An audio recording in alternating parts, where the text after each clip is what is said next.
ప్రపంచ క్రైస్తవులందరికీ ఈస్టర్ అత్యంత పవిత్రమైన అద్భుతమైన పండుగ. ఇది ప్రభు అయిన యేసుక్రీస్తు శిలువపై అర్పించిన త్యాగం తరువాత మూడో రోజున మరణాన్ని జయించి తిరిగి లేచిన మహత్తర ఘట్టం. ఈ పునరుజ్జీవనం క్రైస్తవ విశ్వాసానికి పునాదిరాయి.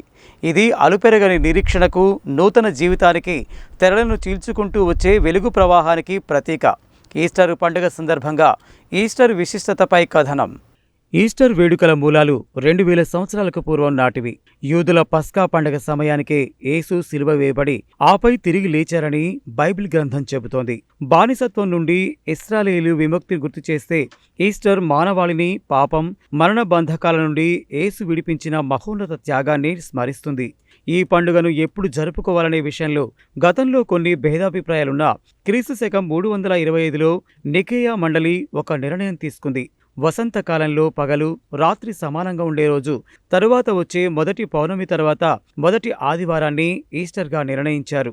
అందుకే ఈస్టర్ తేదీ ప్రతి సంవత్సరం మారుతూ ఉంటుంది. ఈస్టర్కు ముందు వచ్చే వారాన్ని పరిశుద్ధ వారంగా అత్యంత భక్తితో ఆచరిస్తారు. ఈ వారంలో యేసు తన శిష్యులతో కలిసి చేసిన చివరి భోజనం, మానవాళి పాపాలకై ఆయన శిలువపై అనుభవించిన వేదన, ఆయన సమాధిలో నిశ్శబ్దంగా గడిపిన సమయం వంటి కీలక ఘట్టాలను స్మరించుకుంటారు. ఈస్టర్ ఆదివారం ఈ పరిశుద్ధ వారానికి ముగింపు, నూతన ఆరంభానికి నాంది. ఈస్టర్ కేవలం గతంలో జరిగిన ఒక సంఘటనను గుర్తు చేసుకోవడం మాత్రమే కాదు, ఇది ప్రతి విశ్వాసి జీవితానికి దిశానిర్దేశం చేసే జీవన సందేశం. యేసు మరణాన్ని జయించి తిరిగి లేవడం ఆయనలో ఉన్న దైవశక్తికి నిదర్శనం. ఆయనను విశ్వసించిన ప్రతి ఒక్కరికి మరణాంతర జీవితం ఉంటుందనే గొప్ప నిరీక్షణను ఈస్టర్ కలిగిస్తుంది. జీవితంలో ఎలాంటి కష్టాలు, నష్టాలు ఎదురైనా మరణం చివరి మెట్టు కాదని, ఆ తర్వాత పునర్జీవం ఉంటుందనే నమ్మకాన్ని ఈ పండుగ బోధిస్తుంది. లెంట్ కాలంలో చేసిన ఉపవాస ప్రార్థనలకు ఈస్టర్తో తెరపడుతుంది. మన జీవితాల్లోకి ఆనందం, ఉత్సాహం ప్రవేశిస్తాయి. ఈస్టర్ ప్రతి క్రైస్తవానికి తన విశ్వాసాన్ని సమీక్షించుకోవడానికి, దేవుని అపారమైన ప్రేమను, క్షమాపణను ధ్యానించడానికి ఒక చక్కని అవకాశం. మన తెలుగు రాష్ట్రాలైన ఆంధ్రప్రదేశ్, తెలంగాణలలో ఈస్టర్ వేడుకలు అత్యంత వైభవంగా జరుగుతాయి. పట్టణాలు, గ్రామాలు అనే తేడా లేకుండా క్రైస్తవులు ఈ పండుగను ఎంతో భక్తి శ్రద్ధలతో సంతోషంగా జరుపుకుంటారు. పరిశుద్ధ వారం ప్రారంభం నుండే చర్చిలన్నీ ఆధ్యాత్మిక వాతావరణంతో నిండిపోతాయి. ప్రత్యేక ప్రార్థనలు, వాక్య ధ్యానాలు, ఆరాధన కార్యక్రమాలు నిరంతరాయంగా జరుగుతాయి. గుడ్ ఫ్రైడే రోజున క్రైస్తవులు తీవ్ర ఉపవాసాలు పాటిస్తూ యేసు శిలువ మరణాన్ని స్మరించుకుంటారు. అనేక చర్చిలలో యేసు శిలువ మోసుకుంటూ వెళ్లిన మార్గాన్ని తలపిస్తూ కలువరి యాత్ర నిర్వహిస్తారు. యేసు జీవితంలోని చివరి క్షణాలని కళ్లక్కట్టే ప్యాషన్ ప్లే ప్రదర్శనలు కూడా ఆకట్టుకుంటాయి. నల్గొండలో ఈస్టర్ వేడుకలను ఘనంగా నిర్వహించుకున్నారు. దేవుని యందు ప్రియా బిడ్డలారా, యావత్ ప్రపంచము, క్రైస్తవ ప్రపంచము క్రీస్తు ప్రభుని యొక్క ఉత్థాన పండుగ కొనియాడుతూ ఉన్నది. ఈ సమయంలో అందరికీ కూడా ఉత్థాన ప్రభు యొక్క శుభాకాంక్షలు, హ్యాపీ ఈస్టర్. గడిచిన 40 రోజులు కూడా క్రైస్తవ సంఘం అంతా కూడా ప్రార్థన యందును, ఉపవాసమునందును, దాన ధర్మాలు చేస్తూ తమ్ము తాము ఈ యొక్క పవిత్రమైనటువంటి గడియకు, అనగా యేసు ప్రభు మరణము నుంచి ఉత్థానమైనటువంటి గొప్ప పండుగను జరుపుకోవడానికి సమాహితమైనటువంటి ఈ సమయంలో దేవుడు తన యొక్క ప్రేమను మానవాళి మీద కురిపిస్తూ, మానవుడు కూడా ఈ చీకటికి, ఈ యొక్క ప్రపంచానికి పూర్తిగా బానిసలు కాకుండా దేవుని యొక్క ఆలోచన మానవుడు రక్షించబడాలి, మానవుడు కూడా దేవుని యొక్క దీవెనలు పొందుతూ తన యొక్క అంతస్తు చేరాలని చెప్పేసి తన కుమారుడైనటువంటి యేసుక్రీస్తును ఈ లోకానికి పంపించేసి ఒక సామాన్యమైనటువంటి మానవ జీవితాన్ని జీవిస్తూ, మరి ముఖ్యంగా 30 సంవత్సరములు ఆయన మానవ జీవితాన్ని పావనం చేస్తూ పవిత్రతపరుస్తూ, అదేవిధంగా ఏ విధంగా ఒక మానవుడు పవిత్రంగా ఉండాలి, కుటుంబ జీవితంలో ఏ విధంగా తన యొక్క బాధ్యతలను తెలుసుకొని తల్లిదండ్రులకును అటు బంధుమిత్రులందరికీ కూడా ఆదర్శంగా ఉంటూ చివరి 3 సంవత్సరములు, అనగా 31 సంవత్సరం నుంచి 33వ సంవత్సరం వరకు ఆయన తన యొక్క శేష జీవితాన్ని ప్రజల యొక్క బాగోగుల కోసం, మరి ముఖ్యంగా ఎవరైతే అనారోగ్యంతో ఉన్నారో, ఎవరైతే సంఘం చేత నిరాకరించబడినటువంటి వారందరినీ కూడా చేరదీసి దేవుడు మీకు దగ్గరగా ఉన్నాడు, దేవుడు మీతో ఉన్నాడు అని చెప్పేసి ఆయన బోధిస్తున్నప్పుడు, ఆలనాటి సంఘ పెద్దలు యేసు ప్రభుని యొక్క బోధనను ఆలకిస్తున్నప్పటికీ కూడా ఆయనను వ్యతిరేకిస్తూ, ఈయన ఒక వడ్రంగి కుమారుడు కదా, ఈయనకెందుకు ఇంత జ్ఞానం వచ్చింది, ఈయన ఏమిటి మమ్మలను వ్యతిరేకిస్తున్నాడని చెప్పేసి యేసు ప్రభు మీద వారు పన్నాగం పట్టి ఏ విధంగా ఆయనను తుది ముట్టించాలని చెప్పేసి వారు వేసినటువంటి పథకంలోనే చివరకు యేసు ప్రభు యొక్క శిష్యుడైనటువంటి యూదా ఇస్కారియత్ ముద్దు వలన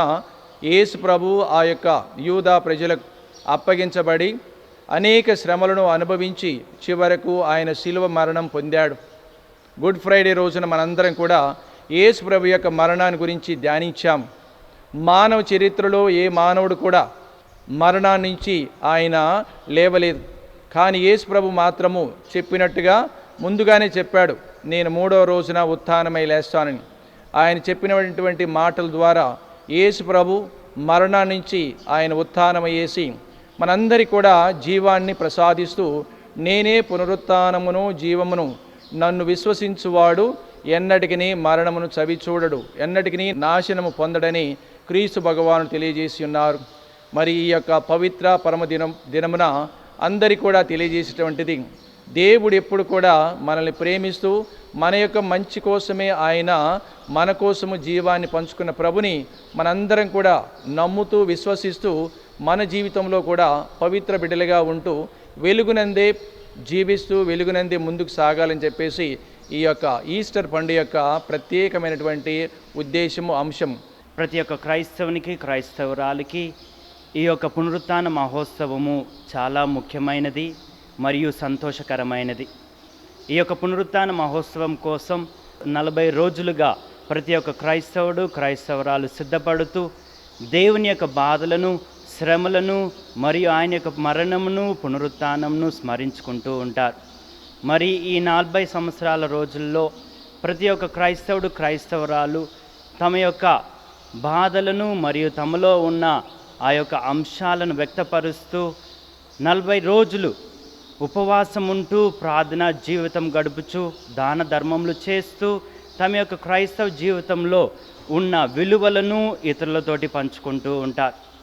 అదే విధముగా ఈ యొక్క 3 రోజుల పాస్కా కాల సందర్భాల్లో పవిత్ర గురువారము, పవిత్ర శుక్రవారము, పవిత్ర శనివారము మరియు అదేవిధంగా ఈరోజు ప్రభు క్రీస్తు యొక్క పునరుత్థాన మహోత్సవాన్ని జరుపుకుంటూ ఉన్నాం.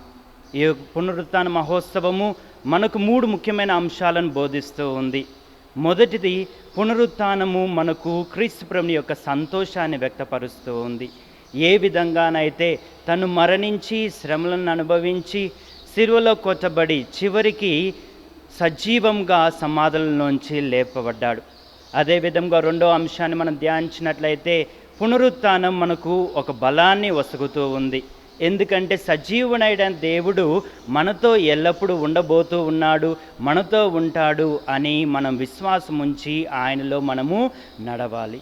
మూడో అంశము, మనకు క్రీస్తు ప్రభువు మనకు తన ప్రేమను వ్యక్తపరుస్తూ ఉన్నాడు. ఈ లోకాన్ని ఎంతో ప్రేమించాడు, మానవునిగా ఈ లోకానికి వచ్చాడు, మానవునిగా ఈ లోకంలో ఇతర ప్రజలతోటి జీవించాడు మరియు పనిచేస్తూ వారిలో ఎంతో అద్భుతాలను చేశాడు మరియు చివరికి తనను తాను ఒక వ్యక్తిగా సిలువలో సమర్పించుకున్నాడు. మరి అటువంటి ప్రేమను మనం కూడా ఈనాడు పొంది ఉన్నాం. ఈ యొక్క ప్రభు యొక్క మరణ పునరుత్థాన పండుగను మనం జరుపుకుంటున్న సందర్భంలో ఆ దేవాతి దేవుని యొక్క ప్రేమ, కరుణ, ఆప్యాయత మరియు ఆయన సంతోషం ఎల్లప్పుడూ మనతో ఉండాలని నేను మనస్ఫూర్తిగా కోరుకుంటూ ఉన్నాను. ప్రభు యేసుక్రీస్తు తెలియపరిచిన విధముగా, నేనే మార్గమును, నేనే సత్యమును, నేనే వెలుగును, నేనే పునరుత్థానమును అని అంటూ ఉన్నాడు. మరి అటువంటి గొప్ప సంఘటనలు మనం చూస్తున్నట్టుగా ఆయన ఎల్లప్పుడూ మనతో ఉండాలని మరియు మనం కూడా ఆయనలో ఏకమై జీవించాలని మనస్ఫూర్తిగా ప్రార్థిస్తూ ఉన్నాను. మీ అందరికీ ఈ యొక్క ప్రభు క్రీస్తు యొక్క పునరుత్థాన మహోత్సవ శుభాకాంక్షలు తెలియపరుస్తూ ఉన్నాను. ధన్యవాదం. క్రీస్తు నామములో అందరికీ యేసుక్రీస్తు వారి పునరుత్థాన మరియు ఈస్టర్ శుభాకాంక్షలు తెలియజేస్తూ ఉన్నాం. 2000 సంవత్సరాల కిందట ప్రభు అయిన యేసుక్రీస్తు వారు ఈ భూలోకంలో మానవాళి కొరకు మరి ఆయన సిలువలో ప్రాణమును పెట్టి రక్తమును కార్చి సర్వమానవాళి పాప పరిహారార్థముగా ఆయన సిలువ వేయబడి రక్తం కార్చాడు. మరి ఆయన సమాధి చేయబడ్డాడు. 3వ దినాన ఆయన తిరిగి లేచినట్లుగా దేవుని వాక్యం తెలియజేస్తూ ఉన్నది. మరి యేసుక్రీస్తు వారి యొక్క సమాధి ఖాళీ చేయమంది. అది చరిత్రాత్మకమైన ఘట్టముగా ప్రపంచంలో నిలిచి ఉన్నది. కాబట్టి ప్రపంచంలో ఉన్న క్రైస్తవులందరూ కూడా మరి పునరుద్ధానము, యేసు ప్రభు తిరిగి లేచాడని ఆయన పునరుద్ధానాన్ని అందరూ కూడా జరుపుకుంటూ ఉంటారు. ఈ పునరుద్ధానం వల్ల మానవుడికి దేవుని యొక్క రక్షణ, దేవుని యొక్క సమాధానము, దేవుని యొక్క సంతోషము, ఆనందము ప్రజలకి మరి ప్రపంచమంతా కూడా అందించినట్లుగా మనం చూస్తున్నాం. యేసు ప్రభు వారి యొక్క పునరుద్ధాన ప్రేమ అనేక మంది దూరస్తులను, దుఃఖించే వారిని, వేదనలో బాధల్లో ఉన్నవారిని మరి దగ్గరికి తీసుకొని వారిని ఆదరించిన ప్రేమ. యేసయ్య ప్రేమ పారిపోతున్న వారికి, భయములో ఉన్న వారికి అభయం ఇచ్చిన పునరుద్ధాన ప్రేమ.